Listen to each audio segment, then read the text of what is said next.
안녕하십니까. 수학만 예비고일 온라인 설명회를 듣고 계신 부모님들께 감사드립니다. 예비고일을 두고 계신 부모님들은 모두 걱정이 되게 많으실 거라고 생각이 듭니다. 일단은 학교는 어디를 선택해야 될지, 또 공부는 어떻게 시켜야 될지, 또 대입의 시작을 알리는 고등학교 가서 공부를 잘해야 될 텐데 못하면 어떻게 해야 될지 걱정이 굉장히 많으실 거라고 생각이 들어요. 그래서 이런 걱정들을 좀 덜어드리고자 본 설명회를 준비했습니다. 설명회를 앞서서 일단 그런 부모님들의 걱정과 고민을 좀 덜어드리고자 좀 만통이라는 서비스를 진행을 하고 있어요. 일단 카카오톡 검색창에 만통 또는 수학만을 검색해 보시면 채널을 추가해 주시면 저희 학원에서 제작하고 있는 여러 가지 어떤 교육 정보들을 동영상으로 보실 수가 있습니다. 또한 이번 설명회에서 다 못한 얘기들, 이제 부모님들한테 말씀을 드리고 싶은데 너무 길어질까봐 못한 얘기들을 이 설명회 영상 밑에 링크로 달아놨습니다. 그래서 예비고일 부모님들이 꼭 보셨으면 하는 영상들을 모아놨어요. 그래서 시간이 되실 때 꼭 참고해 보셨으면 좋겠습니다. 오늘 얘기 첫 번째 주제는 고등학교 선택입니다. 일단 정말 많이 고민이 되시는 부분일 거라고 생각이 드는데요. 일단 대학교 전형의 유불리, 어떤 면학 분위기, 학교 내신 난이도, 그리고 공학, 통학 거리 등등 고려할 대상이 굉장히 많습니다. 저는 개인적으로 통학 거리가 굉장히 중요하다고 생각이 들어요. 일단 고등학교 3년 동안 길거리에 버리는 시간이 굉장히 아깝거든요. 근데 통학 거리는 저희가 이제 말씀을 드릴 수 있는 사항이 아니고 저희가 참고하셨으면 하는 부분들을 좀 조사를 해서 말씀을 드리겠습니다. 첫 번째는 인근 고등학교를 세 가지 종류로 분류를 해봤어요. 일단 내신형, 학종형, 수능형. 대충 느낌을 받으실 텐데요. 고등학교 이제 노원구 이 근처 학교들을 분류를 해본 겁니다. 근데 이제 작년 합격자들 기준으로 작성이 된 거고요. 매년 조금씩 변화가 있을 수 있습니다. 예를 들어서 서라벌 같은 경우는 작년에는 학종으로 많이 보냈지만 재작년에는 정시 비중이 높았거든요. 그래서 본인 학생이 이런 전형으로 갈 것 같아 라는 부분이 있다면 참고만 좀 해주셨으면 좋겠습니다. 또 한 가지 고민하셔야 될 부분 중에 하나가 학생 수. 일단 여기 나와 있는 거는 현재 고1 학생들의 학생 수입니다. 일단 학교마다 크게 100명까지도 차이가 나고요. 등급이 내려가면 내려갈수록 그 등급의 학생들은 점점 많아지겠죠. 특히 예비 고1, 그러니까 현재 고등학교 2학년이나 3학년으로 넘어가서 선택 과목으로 내신을 선정하게 되면 1등급이 없거나 1등급이 한 명인 경우도 생깁니다. 학생이 탁월하게 잘하는 경우라면 상관이 없을 수 있겠지만 학교 등급이 한 중간 정도를 받을 것 같아 라는 생각이 든다면 학생 수가 많은 학교를 선택하시는 게 유리할 수도 있습니다. 또 학생 수하고 비슷한 부분인데요. 문이과 비중. 현재 문이과는 없어졌죠. 하지만 선택 과목을 기준으로 그 학생들끼리만 내신 경쟁을 해야 되니까 선택 과목 기준으로 문이과를 구별해 봤습니다. 현재 고등학교 2학년 학생들 기준으로 나눠 놓은 거고요. 여학교에서는 대진여고만 유일하게 이과 비중이 높습니다. 그리고 영신이나 해성 같은 경우는 예체능이 있기 때문에 문과 비중이 월등히 높고요. 또 한 가지는 수행평가입니다. 일단 20년도 1학기는 코로나 때문에 정상적이다라고 보기가 좀 어려워서 19년도 기준으로 알려드리겠습니다. 일단 수학만 조사를 한 거고요. 혹시라도 다른 과목이 궁금하시다면 학교 알림이 사이트 들어가 보셔서 학교별로 자세히 나와 있어요. 수행평가를 한번 이제 보셔야 되는 이유가 대부분의 학생들이 만점에 가까운 점수를 받습니다. 그러니까 예를 들어서 선도고 같은 경우는 수행 비중이 50%예요. 근데 선도권은 시험도 어렵습니다. 그러니까 다시 얘기해서 수행에서 감점을 당하면 학교 시험으로 만회하기가 어려워요. 그리고 이제 1, 2점 차이로 수행 비중이 높은 학교면 높은 학교일수록 1, 2점 차이로 등급이 갈리는 경우가 많기 때문에 학생이 그런 걸 되게 꼼꼼히 잘 챙기는 학생이다라고 하면 수행 비중이 높은 학교를 가는 게 유리할 수도 있고요. 그런 걸 잘 못 챙긴다, 오히려 시험에 강하다라고 한다면 수행 비중이 좀 낮은 학교를 선택하는 게 좋을 수도 있습니다. 그래서 아마 희망하는 학교를 한 몇 개 정도 선정을 하셨을 텐데 학교 알림이 사이트 들어가셔서 평가 계획서를 한번 쭉 뽑아가지고 학생하고 같이 한번 보는 것도 추천을 드립니다. 또 한 가지는 이제 학교 시험 난이도. 수학 시험 난이도만 저희 학원은 수학학원이니까 수학 시험 난이도만 지금 분석을 해놓은 겁니다. 저쪽에 있는 평균 난이도가 저희 학원이 이제 몇 년 동안 이 학교 난이도는 이 정도야 라고 이제 조사를 해본 거고요. 또 저기는 19년도 난이도입니다. 학교마다 시험 점수가 확 어려웠다가 확 떨어졌다가 하는 경우도 있지만 평균적으로 비슷하다고 보시면 돼요. 숫자가 높으면 높을수록 어려운 겁니다. 네. 그래서 1학년 기준으로 난이도와 경향을 써놓은 거고요. 2학년 때는 난이도는 거의 비슷해요. 근데 이제 출제 경향의 차이가 생기는 거죠. 수학을 못하는 학생들 같은 경우는 난이도를 너무 높은 학교를 가버리면 중간에 수학을 포기하는 경우들도 생깁니다. 근데 대부분의 학생들은 학교 시험에 맞춰서 공부를 하기 때문에 굉장히 잘하는 학생이나 아니면 굉장히 수학을 어려워하는 학생, 그런 양 끝의 학생을 제외하고는 거의 상관이 없다고 생각을 하셔도 될 것 같아요. 근데 다만 어렵게 시험 공부를 한 학생은 중간에 포기하는 경우들도 많이 생기지만 그걸 버텨내는 학생들 같은 경우는 내신이 안 좋아도 수능을 잘 보는 경우들이 굉장히 많거든요. 그래서 이게 확실히 장단점이 있는 부분이라 참고만 좀 해주시면 좋을 것 같습니다. 또 한 가지는 상위권 대학의 어떤 지표가 되는, 상위권 대학의 진학의 어떤 지표가 되는 서울대 합격생을 조사를 해봤어요. 재영 같은 경우는 수시에 전통적으로 강세를 보였고요. 대진고 같은 경우는 정시에 강세를 보였습니다. 서라벌 같은 경우는 매년 좀 다른 양상을 보이고 있고요. 여고들 같은 경우는 정시와 수시의 비중이 비슷합니다. 그래서 합격생 수는 이 정도, 서울대 합격생 수가. 그리고 이제 2020년도에는 전국 100위권 안에 없어서 여고 같은 경우는 조사가 안 됐는데 한 보통 이 정도 대학을 보내고 있구나 라고 생각을 해주시면 좋을 것 같습니다. 어머님들이 이제 이해를 돕기 위해서 이제 학교 이제 내신 등급하고 학생들이 지원하는 대학을 대략적으로 비교를 해봤습니다. 그러니까 이 인근 학교에서 시험 문제가 좀 어렵다라고 하는 뭐 대진, 서라벌, 재연, 대진여고 중심으로 작성을 한 거고요. 쉽게 출제되는 학교들 기준으로 보면 이거보다 좀 약간 낮게 생각을 하시면 좋을 것 같습니다. 여기 있는 부분이 합격을 말씀을 드리는 게 아니라 이 정도 등급 학생들이 지원한 대학이에요. 28명 반 기준으로 일단 1등이면 서울연고대 선호학과 그리고 이제 의치안을 많이 지원을 했고요. 3등 정도까지 내려가면 이제 서울중요, 서울연고대 거기에다가 이제 서성한 정도, 그리고 이제 7등 정도까지 내려가면 서울중위권대학, 그리고 이제 한 11등 정도가 되면 서울 하위권대학을 보통 지원을 하였습니다. 추후에 이제 학생들이 예비 고일이 돼서 1학년 때 시험을 보게 될 텐데 그 반등수가 딱 나오면 지금 현재 상태로라면 이 정도 대학을 지원하겠구나 라고 생각을 해보시면 좋을 것 같습니다. 지금 이제 고등학교 선택을 하실 때 좀 고려해야 될 부분들, 통학거리, 그리고 뭐 대학 입시의 어떤 분류, 학생 수, 학교 시험, 뭐 고려할 대상이 굉장히 많습니다. 학교가 이제 뭐가 중요하냐라고 얘기하시는 분들도 있어요. 애가 잘하면 되지. 뭐 맞는 얘기예요. 학생이 잘하는 게 굉장히 중요합니다. 하지만 학생이 감수해야 될 부분에 차이가 생겨요. 내신이 쉬우면 전체적으로 하향 평준화가 되기 때문에 학생들이 그 분위기에 휩쓸리지 않고 더 욕심을 내서 공부하는 자기관리가 필요할 거고요. 내신이 좀 어려운 학교를 가게 되면 공부할 것이 많아지기 때문에 중간에 포기하지 않는 끈기가 필요합니다.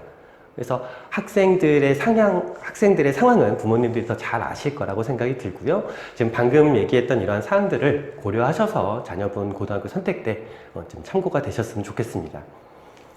이 다음 얘기가 중요한데요. 이 다음 얘기들.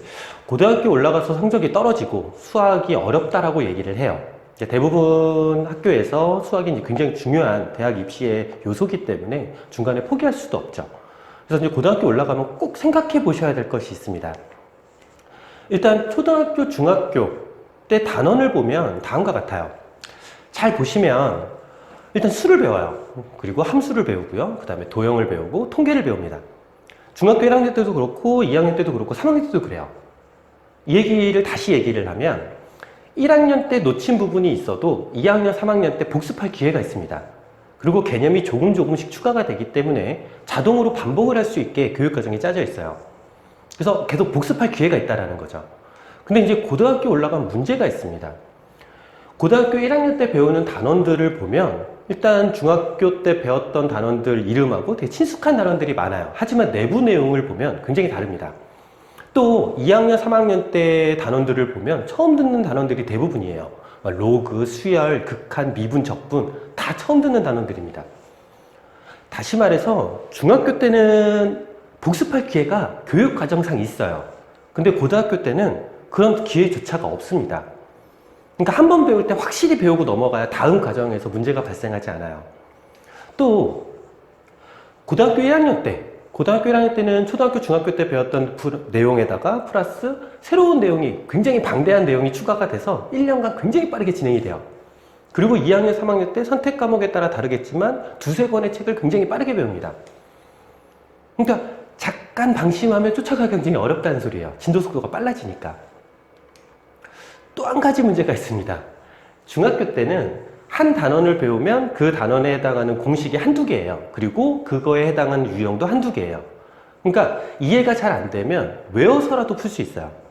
일명 양측이라고 얘기를 하죠. 일단 문제를 많이 풀면 그 단원을 이해했냐 안 했냐를 떠나서 시험 성적을 어느 정도 만들 수 있어요.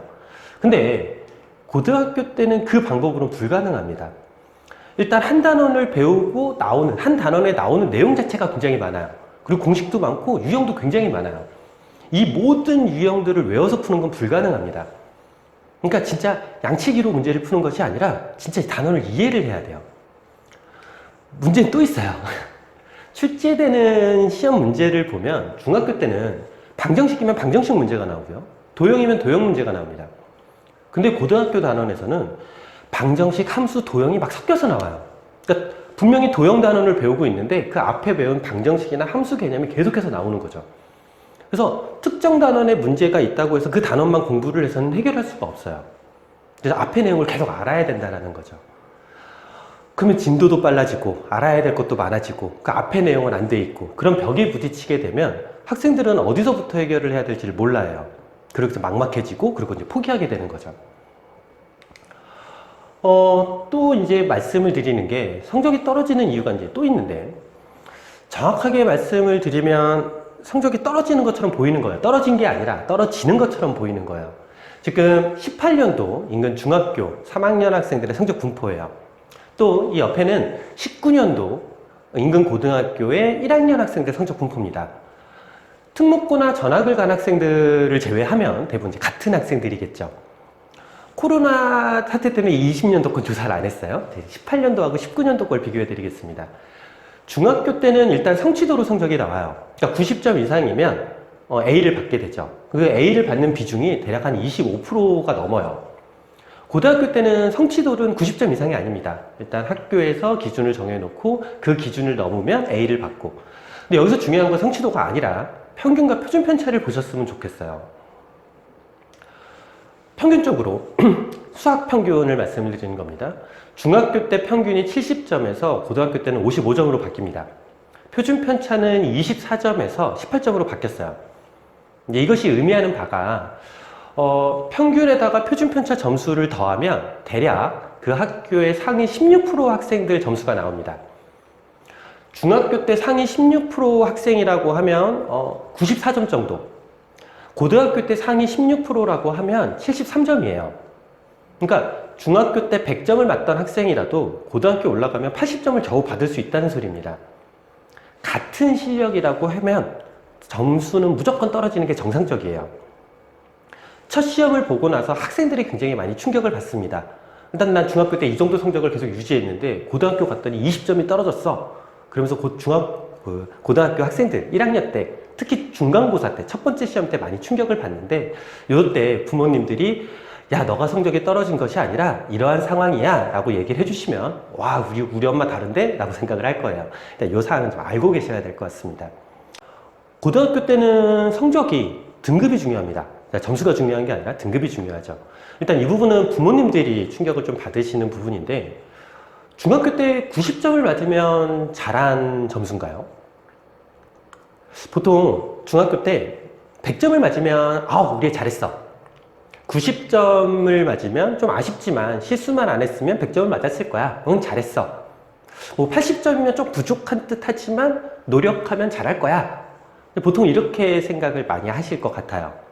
근데 고등학교 때 4등급이면 잘한 건가요? 한번 생각을 해보셨으면 좋겠어요. 일단 내신을 좀 받기 어렵다라는 학교들 기준으로 아까 전에 말씀드린 4등급이면 서울 하위권 대학을 지원을 합니다. 지원한다라는 겁니다. 상황에 따라서는 좀 지방대를 가야 될 수도 있는 등급이에요.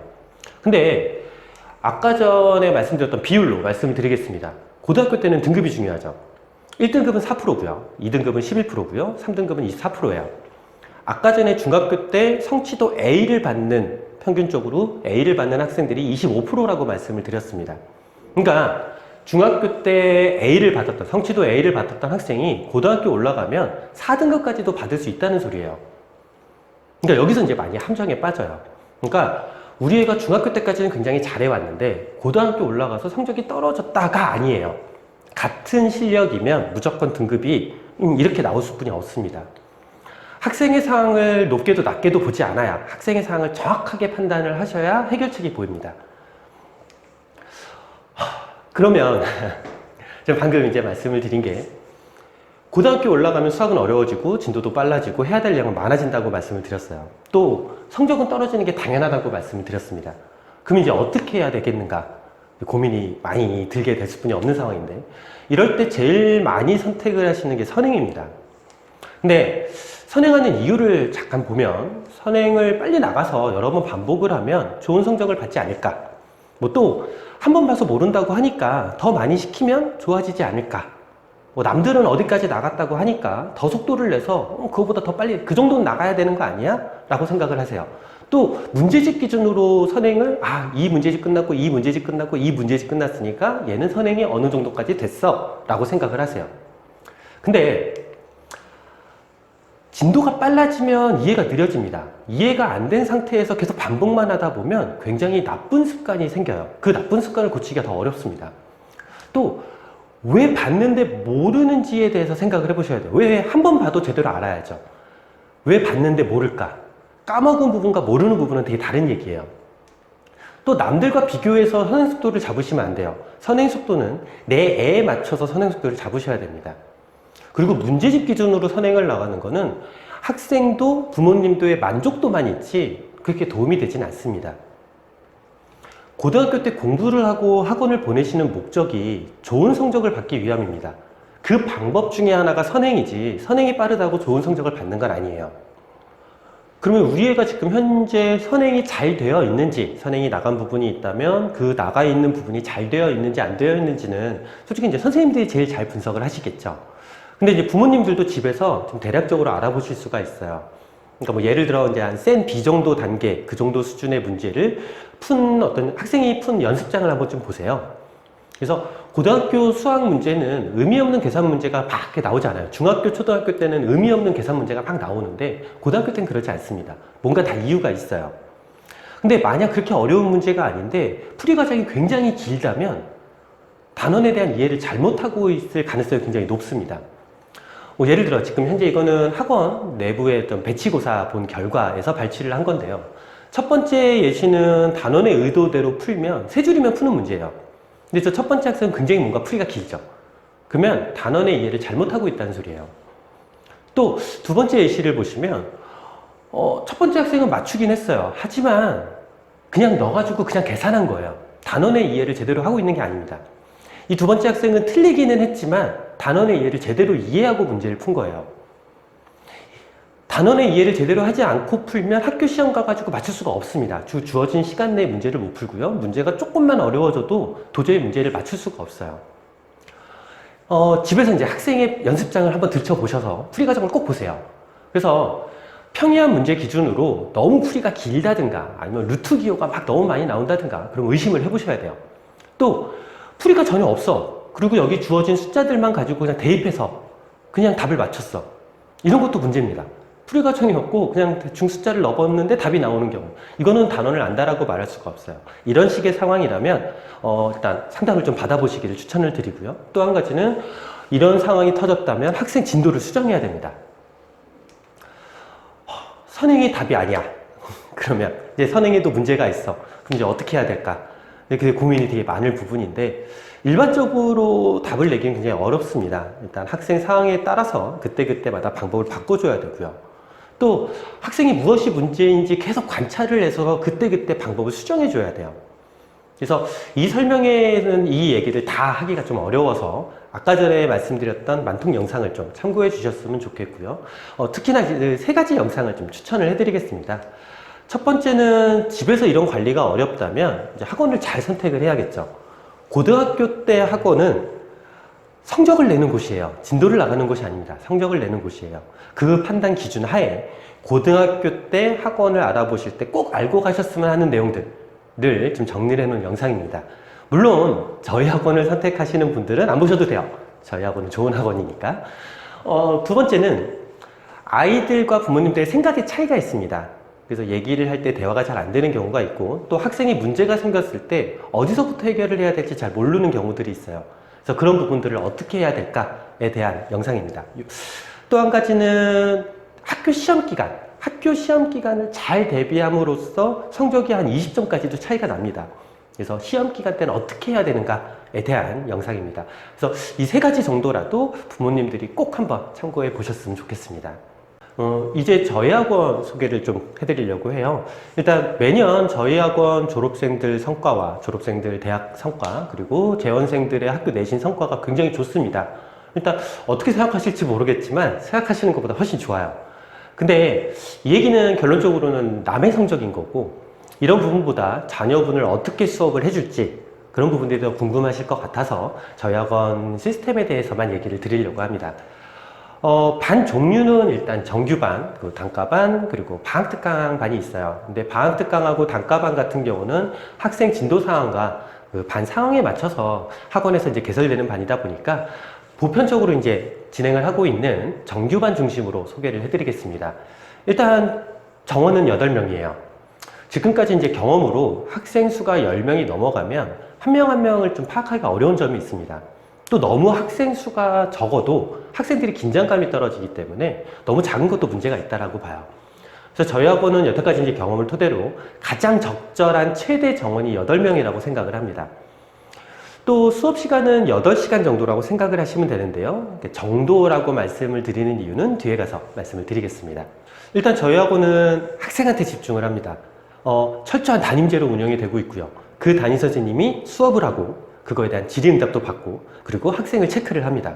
이 부분이 굉장히 중요합니다. 이 부분이 왜 중요한지는 아까 전에 소개를 드린 그 만통, 좋은 학원 선택하는 그 영상을 좀 보시면 좋을 것 같고요. 그래서 이제 저희 학원은 한 선생님이 학생을 집중해서 보고 그 문제점을 찾고 이거에 대한 해결책을 마련을 합니다. 정규반은 모든 반이 평일 한 번, 주말 한 번으로 구성이 되어 있습니다. 일단 평일 기준으로 저희 학원 모든 선생님들은 한반 수업을 진행을 하고 있고요. 또 출근을 보통 하시면 그 학생이 이해가 됐는지, 문제가 되는 부분은 없는지 그런 부분들을 체크를 해서 뭐 필요한 자료가 있다면 정리를 하거나 제작을 해서 학생들한테 제공을 합니다.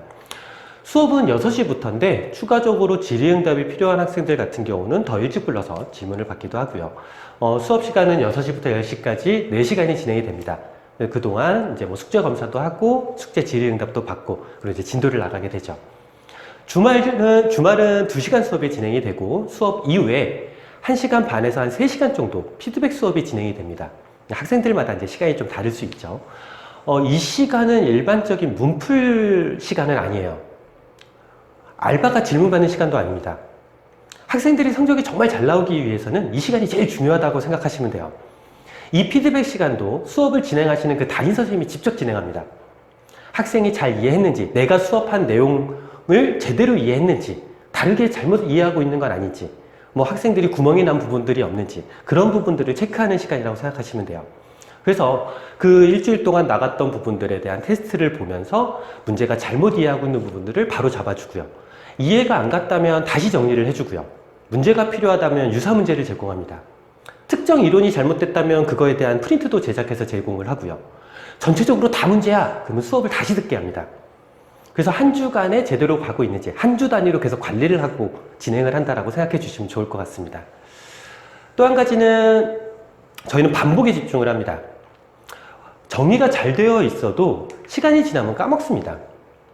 그래서 수업 시간에 나간 부분들, 진도 나간 부분, 그래서 지금 예를 들어서 예비 고1 학생들이 지금 수학 상하를 다 나갔고 수원을 진도를 나가고 있다고 해도 수학 상하에 대한 피드백을 계속 누적으로 진행을 합니다.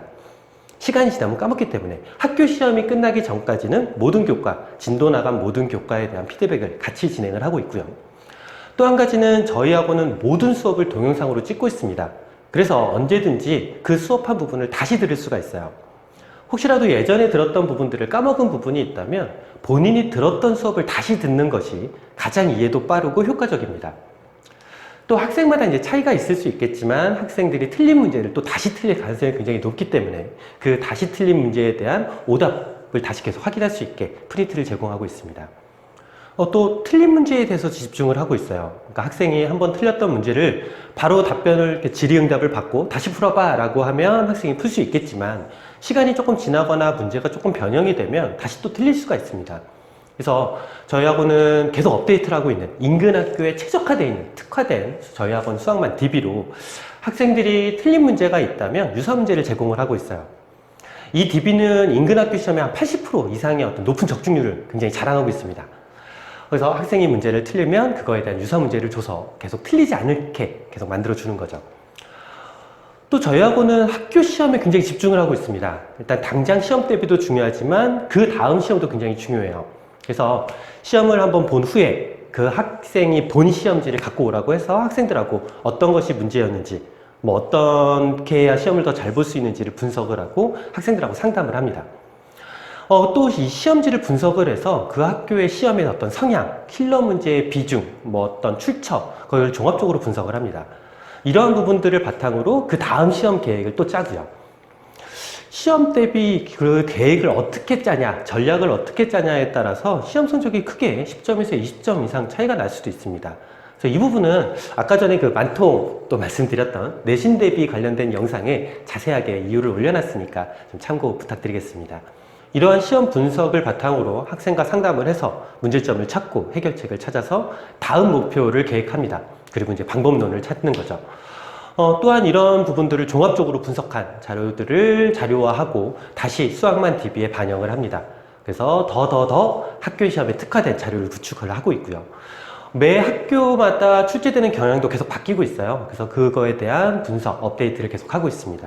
그래서 학생들이 더 좋은 성적을 받을 수 있게 수업과 피드백에 반영을 하고 있습니다. 정리를 하면 저희 학원은 학생이 집중을 합니다. 강의하고 질문받고 체크하는 사람이 한 사람이어야 그 학생을 제대로 알 수가 있습니다. 그를 바탕으로 학생한테 제대로 된 피드백을 진행하고 있습니다.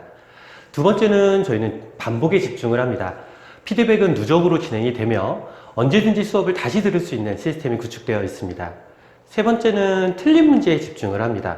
학생이 왜 틀렸고 다시 안 틀리게 하기 위해서는 어떻게 해야 하는가에 계속 노력을 하고 분석을 합니다. 그래서 유사 문제라든가 틀린 문제들, 그리고 학생들이 잘 모르는 유형에 대한 프린트를 계속 제공하고 있습니다. 네 번째는 시험에 집중을 합니다.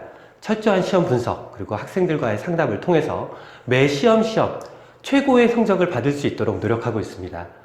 저희는 학생들의 고등학교 매 순간순간이 굉장히 중요하다는 걸 잘 알고 있습니다. 그러기에 큰 책임감을 가지고 노력하고 있습니다. 여기까지 해서 저희 학원 설명의 영상을 마치도록 하겠습니다. 지금까지 시청해주신 학부모님께 감사드립니다. 노력하는 수학만 학원이 되겠습니다. 감사합니다.